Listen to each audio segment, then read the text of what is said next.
नमस्कार दर्शक बंधु। आज हूँ अक्टोबर मास 24 तारीख शुक्रवार। आपण मानक पई नहीं आसीचु आज अनेक गुरुत्वपूर्ण खबर जहाँ आपण माने जानिबा निहाती जरूरी। वीडियो टिके गोटे लाइक करबा सह अन्य मानस शेयर करंतु एवं आम चैनल ऑलिव न्यूज को सब्सक्राइब करंतु। आज प्रथम खबर, विभिन्न जिला को चेतावनी। ओडिशा रे अक्टोबर 28 जाए प्रबल बर्षिब। ओडिशा रे अक्टोबर 28 तारीख जाए बिजुली घड़घड़ी सह प्रबल वर्षा संभावना रही। एने राज्य रे विभिन्न जिला को येलो वार्निंग जारी करिछि भुवनेश्वर स्थित आंचलिक पाणीपाग केन्द्र। अक्टोबर 25 तारीख मध्य राज्यर 11 जिला को बिजुली घड़घड़ी सह प्रबल वर्षा पाई येलो वार्निंग जारी होइछि।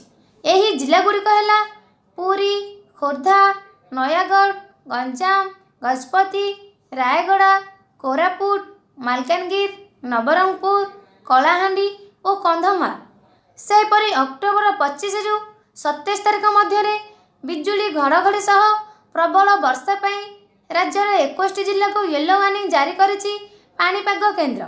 एही जिला गुड़िक है बालेश्वर, भद्रक, जाजपुर, जगतसिंहपुर, केन्द्रापड़ा, कटक, पुरी, खोर्धा, नयागढ़, गंजाम, गजपति, रायगड़ा, कोरापुट, मालकानगिरी, नवरंगपुर, कलाहांडी, कंधमाल, नुआपड़ा, बलांगीर, सोनपुर और बौद्ध।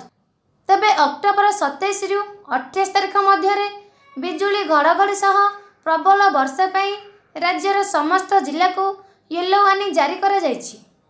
परवर्ती खबर, राशन कार्ड हिताधिकारी पाई खुशी खबर। एमानकु 5 केजी अधिक चाउल मिलिबो। राशन कार्ड हिताधिकारी पाई खुशी खबर। एणिकी 5 केजी अधिक चाउल मिलिबो हिताधिकारी को। जातीय एवं राज्य खाद्य सुरक्षा योजना अधीन 59 जिला पूर्वरु बाद पड़िथिबा हिताधिकारी मानकु प्रति मासरे मुंड पिछा 5 किलो चाउल जोगाइबाकू ओडिशा सरकार निष्पत्ति नेइछन्ति। सेप्टेम्बर रु नवेम्बर पर्यंत 3 मास पाई देबाकू थिबा चाउल पाइबे।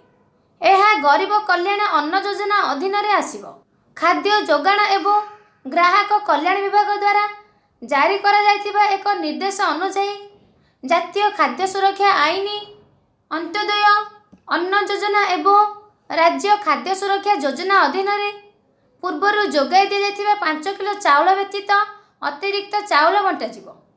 59 जिला कलेक्टर मानकु अक्टोबर 31 सुधा चाउल उठाई एवं उचित मूल्य रे दे नवेम्बर 10 सुधा सारिबाकू निर्देश दिया जायछि। एही निष्पत्ति द्वारा अंत्योदय अन्न योजना अधीन आसुथिबा 8 कोटी 28 लाख परिवार समेत 70 कोटी 47 लाख रु अधिक परिवार प्राय 2 कोटी 40 लाख व्यक्ति उपकृत हेबे।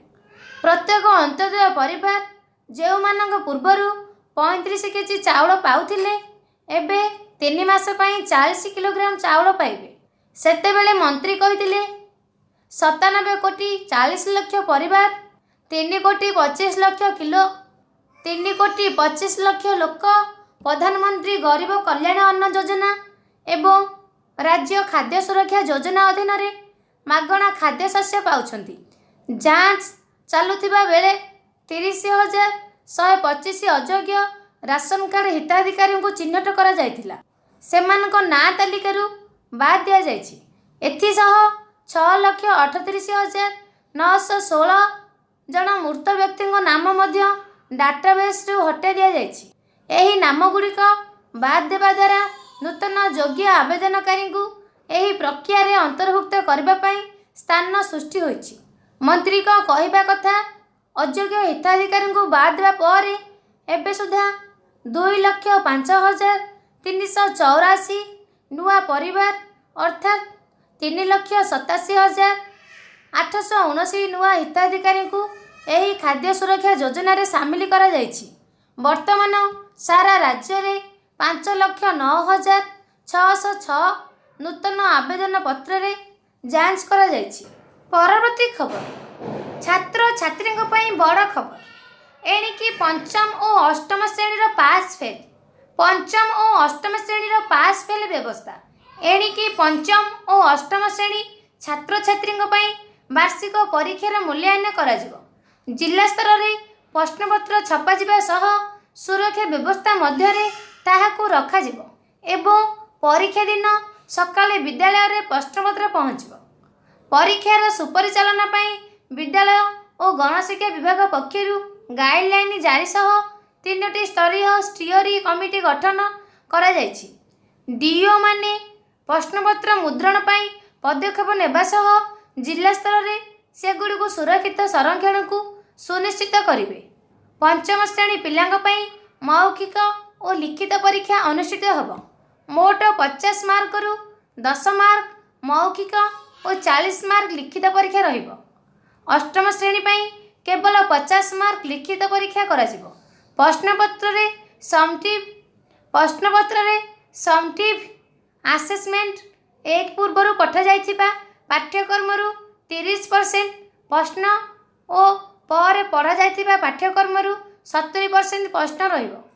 परवर्ती खबर ग्राहक को आश्वस्ति 2 दिन धरी सुना मूल्य रे बड़ परिवर्तन हठात कमिला सुना दर लगातार किछि दिन धरी सुना रेट हु हु होई वृद्धि पाउथिबा बेले आज ग्राहक को सामान्य आश्वस्ति मिलुछि। आज ओडिशा बाजार रे 24 कैरेट सुनार मूल्य 10 ग्राम पिछा 2150 टंका ह्रास पाइथिबा बेले 8 ग्राम प्रति 1720 टंका एवं ग्राम प्रति 215 टंकार शून्य मूल्य ह्रास घटी। सेहीपरि 22 कैरेट सुनार मूल्य 10 ग्राम पिछा 2050 टंका और 8 ग्राम पिछा 1640 टंका एवं ग्राम पिछा 205 टंका मूल्य कमिछि। गतकाली सुना मूल्य परिवर्तन होइछि। गुरुत्वपूर्ण कथा हेउछि सुना मूल्य रे आहुरी ह्रास होई पारे। विशेषज्ञ मतरे आगामी दिन में सुनार मूल्य आहुरी ह्रास होई पारे। जिओ पॉलिटिकल टेंशन कमिबा आशा करा जाउछि। भारत और अमेरिका एवं चीन मध्य टारिफ उत्तेजना ह्रास पाउछि जहाँ सुनार चाहिदा रे ह्रास आनी पारे। आगामी दिन में सुनार मूल्य 10,000 पर्यंत ह्रास होई पारे। यार अर्थ हेउछि सुनार मूल्य 1,10,000 और 1,15,000 ह्रास 15,000 ह्रास होई पारे।